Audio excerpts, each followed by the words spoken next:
তোমার হারানো স্মৃতি আমাকে এখনো কাঁদায়। কেন চলে গেলে আমাকে ছেড়ে? তোমাকে ভুলে যাবার অনেক চেষ্টা করেছি, কিন্তু আমি তোমাকে আজও ভুলতে পারিনি। আমার আর হারানোর কি আছে?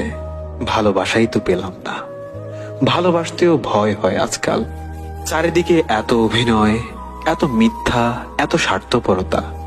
আমি আজ ক্লান্ত, সত্যিই ক্লান্ত। কষ্টটাকেও ক্লান্ত মনে হচ্ছে। আমি জানি তুমি ফিরবে না আর ধরবে না এই হাত, তবুও অপেক্ষায় থাকি। থাকতে ভালো লাগে। তুমি হয়তো জানো না, কিছু পাবো না জেনেও অপেক্ষা করার মাঝেও আনন্দ আছে। আছে একটা স্বস্তি, কারণ অন্তত আর হারানোর ভয় থাকে না সেই অপেক্ষার চিন্তার মাঝে। জানি না কিভাবে তোমার দেখা পাবো, জানি না কিভাবে তোমাকে কাছে পাবো, জানি না কতটা আপন ভাবো তুমি আমায়। শুধু জানি